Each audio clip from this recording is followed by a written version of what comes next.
കർത്താവിന്റെ ഉന്നതമായ നാമത്തിൽ സ്തോത്രം ചെയ്യുന്നു. കർത്താവിന്റെ വിശുദ്ധ പൗരോഹിത്യത്തെ മഹത്വപ്പെടുത്തണമേ. കർത്താവെ സഭയിലുള്ള സാന്നിധ്യം ദൃഢമാക്കണമേ. 40 വർഷം ഞാൻ അർപ്പിച്ച കുർബാനയുടെ യോഗ്യതയാൽ കൃപാസാൽത്താര ജീവനോടെ പ്രത്യക്ഷപ്പെടുന്ന മാതാവിന്റെ മാധ്യസ്ഥത്തില് ഇന്ന് ഈ പ്രാർത്ഥന കാത്തിരിക്കുന്ന എല്ലാ മക്കളെയും ഞാൻ ആശീർവദിക്കുന്നു. അമ്മ ഇവർക്ക് വേണ്ടി മധ്യസ്ഥം വഹിക്കണം പ്രാർത്ഥിക്കുന്നു. ഗർഭിണികളായ മക്കള്, അവിടെ കുഞ്ഞുങ്ങളെ ഓർത്ത് വിഷമിക്കുന്നവരുണ്ട്. ചിലർക്ക് അനക്കമില്ലാത്ത കുഞ്ഞുങ്ങൾ ഉണ്ടാവും. ചിലർക്ക് രോഗങ്ങൾ മാറാത്ത കാരണം ഉറക്കമില്ലാത്തവരുണ്ടാവും. ഈശോയെ പലതരത്തെ വേദന അനുഭവിക്കുന്നവരും പൊറുക്കാത്ത വ്രണങ്ങളുള്ളവരും ഉച്ചമുള്ളങ്കാലം ഉണ്ടാകുന്ന രോഗങ്ങളൊക്കെ ഏറ്റെടുക്കണ പ്രാർത്ഥിക്കുന്നു. ഈശോയെ വിസ പ്രോസസ്സിലിരിക്കുന്നവരെ, വിസ പുതുക്കി കിട്ടാത്തവരെ, പല രേഖകൾ കിട്ടാത്തവരെ, അതുപോലെ തന്നെ യാത്ര മുടക്കമുള്ളവരെ, പല കാര്യങ്ങൾക്കും തടസ്സങ്ങളുള്ളവരെ, കർത്താവിന്റെ ഉന്നതമായ നാമത്തിൽ സഭയുടെ അധികാരത്തിൽ കുരിശടയാളത്തിൽ ഞാൻ മക്കളെ ആശീർവദിക്കുന്നു. ജോലിയില്ലാത്തവര്, വീടില്ലാത്തവര്, സ്ഥലമില്ലാത്തവര്, ഓരോരോ ചെറിയ ചെറിയ സംരംഭങ്ങളിലൂടെ ജീവിക്കാൻ നോക്കുന്നവര്, കന്നുകാലികൾ വളർത്തി ചെറിയ കടകൾ നടത്തിയൊക്കെ ഉള്ളവര്, വളരെ ബുദ്ധിമുട്ടായിട്ട് ജീവിക്കുന്നവരുണ്ട്. ഈശോയെ അവരുടെ ജീവിതത്തെ അങ്ങ് പുഷ്കരമാക്കണമേ. ഈ ആശീർവാദം കൊണ്ട് അവരെ അനുഗ്രഹിക്കണം പ്രാർത്ഥിക്കുന്നു. ഈശോയെ പലതരത്തെ വേദന അനുഭവിക്കുന്നവരും പൊറുക്കാത്ത വ്രണങ്ങളുള്ളവരും ഉച്ചമുള്ളങ്കാലം ഉണ്ടാകുന്ന രോഗങ്ങളൊക്കെ ഏറ്റെടുക്കണം പ്രാർത്ഥിക്കുന്നു. എൻ്റെ കർത്താവിനുമായ നാമത്തിൽ സഭയുടെ അധികാരത്തിൽ കുരിശിൻ്റെ അടയാളത്തിൽ ദൈവശക്തിയാൽ ഞാൻ നിന്നെ ആസ്വദിക്കുന്നു. എൻ്റെ പ്രിയപ്പെട്ട ഈ ദിവസങ്ങളിൽ പള്ളികളിൽ വായിച്ചപ്പോഴേ ഞാനൊരു പരിവേദ സങ്കീർത്തനം കേട്ട് എനിക്കത് ഭയങ്കര ഇഷ്ടപ്പെട്ടു കേട്ടോ. ഹോസി പ്രവാചകന്റെ ആണ് അധ്യായം 6:6. ബലിയല്ല, സ്നേഹമാണ് ഞാൻ ആഗ്രഹിക്കുന്നത്. ദഹനബലികളല്ല. ദൈവജ്ഞാനമാണ് എനിക്കിഷ്ടം. പക്ഷെ ദൈവം ആഗ്രഹിക്കുന്ന വിഷയം എന്താണ്? സ്നേഹമാണ്. ഇത് നമ്മൾ എപ്പോഴും നമ്മുടെ മനസ്സിലുണ്ടാകണത്. നമ്മള് പണ്ട് ഞാൻ പള്ളിയെ കുറിച്ച് ഒരു പള്ളിയിൽ എനിക്ക് പണ്ട് മെയിൻ പരിപാടിയായിരുന്നു കുരിശിൻ്റെ വഴി. പള്ളിയിലിരിക്കുമ്പോ ഒരു ഉച്ചക്ക് തുടങ്ങും, അതായത് ഒരു 3 മണിയാകുമ്പോൾ തുടങ്ങും. ഒരു ബറ്റാലിയൻ അൽമേനികളെ, നല്ല അറിവും പണ്ഡിത്വമൊക്കെ ഉള്ള അൽമേനികളെ കുരിശിൻ്റെ വഴി പ്രസംഗിക്കാൻ വേണ്ടി ട്രെയിൻ ചെയ്യും. അത് എൻ്റെ മുറിയിൽ വിളിച്ചു കൂട്ടി. അവർ ഞങ്ങളെല്ലാം കൂട്ടുകാരാണ്. കാര്യം അന്ന് ഞാൻ കൊച്ചച്ഛനായിരുന്നു. അപ്പോൾ ഇവരെല്ലാവരും എൻ്റെ പ്രായക്കാരെ തന്നെയാണ് എല്ലാവരെയും ട്രെയിൻ ചെയ്തെടുക്കും. എന്നിട്ട് അവർ വെള്ളയൊക്കെ എടുത്ത് കറുത്ത കുരിശൊക്കെ പിടിച്ച് എൻ്റെ കൂടെ വരും. അപ്പം എന്നിട്ട് അപ്പം ഈ ഞങ്ങൾ മേഖലാ കുരിശിന് വഴിയെന്നാ പറയണം. വെച്ച് കഴിഞ്ഞാൽ ഒരു 3-4 കുടുംബ യൂണിറ്റുകൾ ഒരുമിച്ച് കൂട്ടിയിട്ടാണ് നടത്തുന്നത്. അപ്പോൾ എന്നുവെച്ചാൽ ഒരു 2-3 വാർഡുണ്ടാവും. അപ്പൊ ഈ വാർഡിലുള്ള ആൾക്കാരെല്ലാം കൂടി ഇതിന്റെ കൂടെ കൂടും. അത് അവസാനിക്കണ വെച്ച് കഴിഞ്ഞാല് രാത്രി 2 മണിയാവുമ്പോഴൊക്കെയാണ് ഇത് അവസാനിക്കണത്. അപ്പൊ വെള്ളവും പെട്രോമാക്സും ഇതെല്ലാം കേട്ട് ആൾക്കാരാണെങ്കിൽ വളരെ ഭക്തിയോടുകൂടെ ഇതെന്ന് വെച്ചാൽ ഇതിനെല്ലാം മധ്യസ്ഥ പ്രാർത്ഥന ഉള്ളത് കൊണ്ടും ഞാനിതൊക്കെ ഒരു മെഷീനായിട്ടാണ് ചെയ്യേണ്ടത്. കർത്താവിൻ്റെ അടുത്ത് ആരാധനയ്ക്കും ഒറ്റക്കൊക്കെ നിർന്ന് എപ്പോഴും ഇതിന് വിശദീകരണത്തിന് വേണ്ടി പ്രാർത്ഥിക്കും. നമ്മൾ എപ്പോഴും ചെയ്യുമ്പോഴേ നമുക്ക് ഒത്തിരി കാര്യങ്ങൾ ചെയ്യാൻ പറ്റും. പക്ഷെ എല്ലാം ഇങ്ങനെ ഫങ്ഷനായിട്ട് ആൾക്കാർ ചെയ്യേണ്ടത്. ചില വീടുകളിലൊക്കെ ചെല്ലുമ്പോൾ കല്യാണത്തിനൊക്കെ ചെല്ലുമ്പോൾ നല്ലൊരു അഭിഷേകമായിരിക്കും അവിടെ. ചില വീട്ടിൽ ചെല്ലുമ്പോൾ നിറയത്തിൽ തമ്മിലിരിക്കും.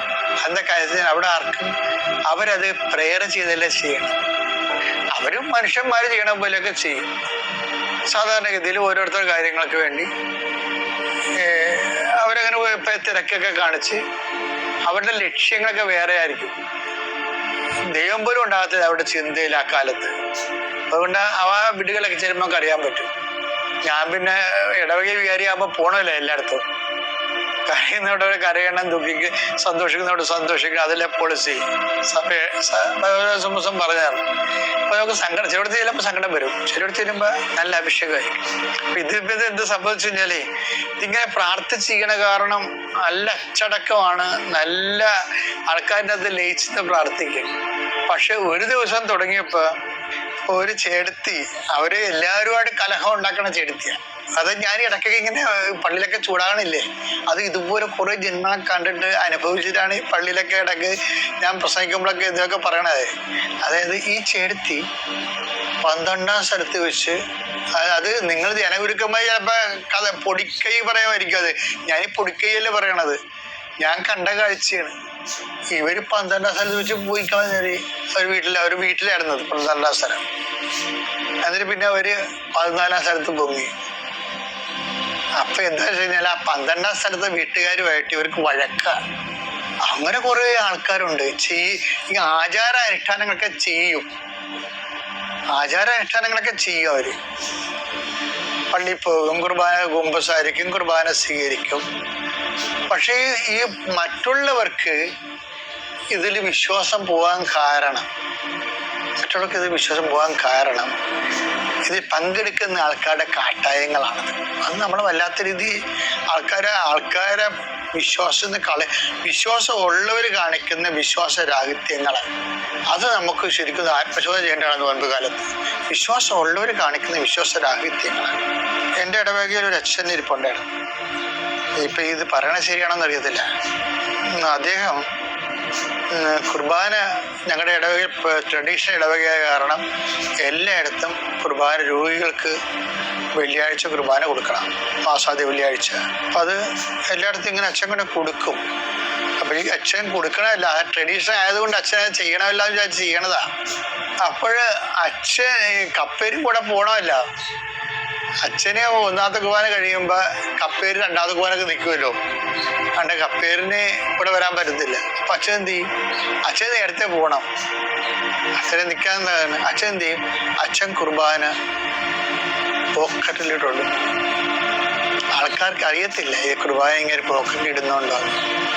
അന്ന് അങ്ങേര്, ഞാൻ വളരെ കുഞ്ഞായിരുന്നു, ഞാൻ സെമിനാരിലൊക്കെ പഠിക്കണ 1ാം 2ാം കൊല്ലമൊക്കെ പഠിക്കും.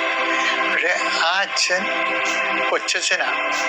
പക്ഷേ അത് നമ്മളെ കുർബാന കൊണ്ട് നെഞ്ചത്ത് വെച്ച് ഒരു മാല പോലെ ഒരു സംഭവം എടുത്തിട്ട് അതിനകത്ത് കുർബാന അടക്കം ചെയ്തിട്ട് അത് നെഞ്ചത്ത് പൊത്തി വെച്ചിട്ട് കപ്പേര് മണി അടിച്ചിട്ടാണ് പോണത്. ഇപ്പം ഇന്ന് മണിയടി ഉണ്ടോയെന്നൊന്നും നമുക്കറിയത്തില്ല പള്ളികളിൽ. പക്ഷെ എന്നാലും ആ കൈ പൊത്തി കുട പിടിക്കുമ്പോൾ അറിയാൻ പറ്റും കുർബാന ഉണ്ടെന്ന് അറിയാൻ പറ്റും. പക്ഷെ ഞാൻ എപ്പോഴും ഓർക്കാറുണ്ട്, ഇത് ജനങ്ങൾ അവസാനം കണ്ടുപിടിച്ചു അച്ഛൻ ഇങ്ങനെ കുർബാന അലക്ഷ്യമായി കൊണ്ടുപോകണമെന്നുള്ളത്.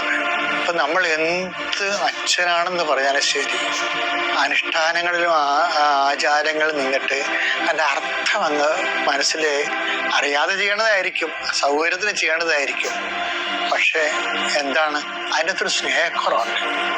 അതാണ് പറഞ്ഞത്, ഞാൻ ബലിയല്ല ആഗ്രഹിക്കുന്നത്, സ്നേഹമാണ്. ഈ ചെടുത്ത് ചെയ്തതിന് അത് തന്നെയല്ലേ ചെയ്തിരിക്കുന്നത്. അവരാ 12ാം സ്ഥലത്ത് മുങ്ങിയിട്ട് 14ാം സ്ഥലത്ത് പൊങ്ങണം. അപ്പൊ ഇങ്ങനെ ആചാരാനുഷ്ഠാനങ്ങളൊക്കെ ചെയ്യുമ്പോൾ അർത്ഥം നഷ്ടപ്പെട്ട് അത് അനാചാരമായിട്ട് മാറും. നോയമ്പ് കാലത്ത് ആചാരങ്ങളൊക്കെ ചെയ്യുന്നവരുടെ ആചാരങ്ങൾ കൂടുതലാണ് നോയമ്പ് കാലത്ത്. പക്ഷെ അർത്ഥം നഷ്ടപ്പെട്ട സ്നേഹത്തിൽ വളരുന്നില്ല, അനുരഞ്ജനപ്പെടുന്നില്ല. ദുഃഖവെള്ളിയാഴ്ച കഴിഞ്ഞ് നിനക്ക് ശത്രു ബാക്കി അവശേഷിക്കണമെന്നുണ്ടെങ്കിൽ നീ ചെയ്ത മുഴുവനും അനാചാരമാണ്. ദുഃഖവെള്ളിയാഴ്ച കഴിഞ്ഞു പിതാവ് ഇവർ ചെയ്യുന്ന എന്തെന്ന് ഇവർ അറിയുന്നില്ല, ഇവരോട് ക്ഷമിക്കണമെന്ന് പറഞ്ഞതിന് ശേഷവും അതിൽ ആ നഗരി കാണിക്കലും, ചില പള്ളികളിലൊക്കെ നഗരി കാണിക്കലില്ലേ, എന്തോ ഒരു ഇടിയൻ ആൾക്കാരവിടെ രൂപം കുത്താനൊക്കെ. പക്ഷേ അതിനുശേഷം ആ ശത്രുതയായിട്ട് നിൽക്കുന്നു. കർത്താവിൻ്റെ തിരുസ്വരൂപം മുത്താൻ വേണ്ടി ഇടിച്ച ആൾക്കാരുടെ ശത്രുതയായിട്ട് തന്നെ നിൽക്കുന്നു. അപ്പോഴെന്താ പറ്റണത്? അർത്ഥം, ആചാരത്തിന് അർത്ഥം നഷ്ടപ്പെട്ടു. അയാൾ കാണിച്ചത് അനാചാരമാണ്. അതുകൊണ്ടാണ് ദൈവതിരുസന്നിധി അസ്വീകാര്യമായി മാറുന്നത്. പ്രത്യേകം ശ്രദ്ധിക്കണം നോയമ്പ് കാലത്ത്.